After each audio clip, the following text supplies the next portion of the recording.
Hi friends, welcome to Shekhar media.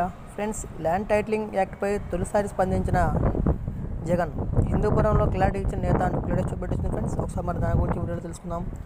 Friends, దానికన్నా ముందు మీరు కనుక ఈ ఛానల్ ఫస్ట్ టైం చూస్తే కనుక ఈ ఛానల్ యొక్క సబ్స్క్రైబ్ చేయండి. ఫ్రెండ్స్, టాపిక్లోకి వెళ్ళిపోదాం. ల్యాండ్ టైటిలింగ్ యాక్ట్ పైన దుష్ప్రచారం చేస్తున్నారని, భూమిని లాక్కున్నాడని ప్రచారం చేస్తున్నారని జగన్ అన్నారు. భూమి మీద సంపూర్ణ హక్కులు ఇచ్చేందుకే ల్యాండ్ టైటిలింగ్ యాక్ట్ అన్నారని చెప్పారు. ల్యాండ్ టైటిలింగ్ యాక్ట్ అనేది రాబోయే పెద్ద సంస్కరణ అవుతుందన్నారు.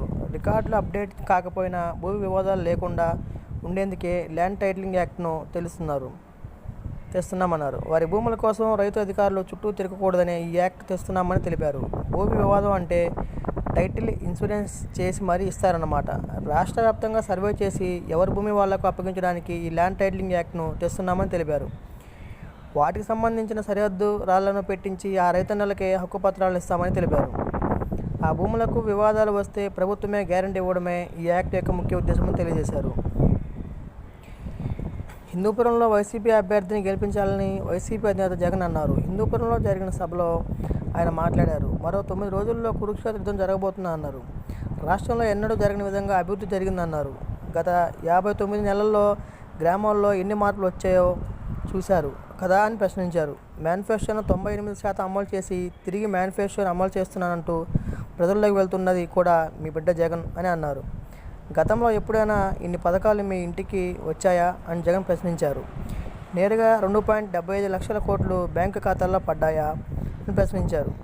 ఇన్ని పథకాలు ఎప్పుడైనా అమ్మఒడి, ఫీజు రీయింబర్స్మెంట్, జగనన్న విద్యా దీవెన, జగనన్న వసతి దీవెన, వైఎస్ఆర్ చేయూత, వైఎస్ఆర్ చేదోడు, కాపు నేస్తం వంటి పథకాల గురించి విన్నారా అంటూ జనాలను అడిగారు.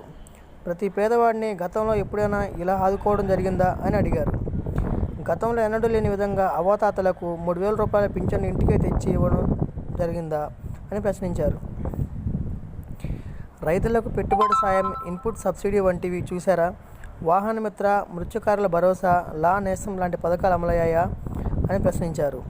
పేదవాడి ఆరోగ్యం గురించి ఇంతగా పట్టించుకున్న ప్రభుత్వం గతంలో ఏదైనా ఉందా అని ప్రశ్నించారు. ఆ ముసలాయన ఎవరో, మరో పక్కన 75 ఏళ్ల ముసలాయన 14 ఏళ్ళు సీఎంగా చేసిన పేదవాడికి ఒక మంచి అయినా చేశాడా అని అడిగారు. పిండి కొద్దీ రొట్టెలన్న పాత సామెత, పిండి ఎంత ఎక్కువగా ఉన్నా చంద్రబాబు అధికారంలో ఉన్నప్పుడు తాను వాడు తినేందుకు రొట్టెలు తయారు చేసుకునేవాడని చెప్పి అన్నారు.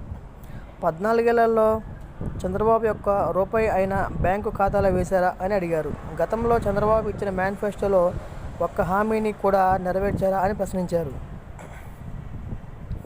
చంద్రబాబును నమ్మితే కొండ చెలువ నోట్లో తలపెట్టినట్టని అన్నారు. బాబు పాలనలో డబ్బులన్నీ ఎవరి ఖాతాల్లోకి వెళ్ళాయని ఆయన నిలదీశారు. ఆలోచించాలని కోరారు. సూపర్ 6 అంటూ మళ్ళీ 3 వస్తున్నారని మీరు నమ్ముతారా అని ప్రశ్నించారు. రాబోయే మీ భవిష్యత్తును నిర్ణయించేది ఈ ఎన్నికలే అని అన్నారు.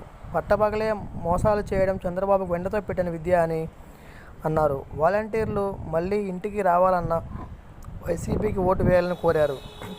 ఫ్రెండ్స్, ఇలాంటి లేటెస్ట్ న్యూస్ అప్డేట్స్ కోసం ఈ ఛానల్ లైక్ చేయండి, అలాగే సబ్స్క్రైబ్ చేయండి.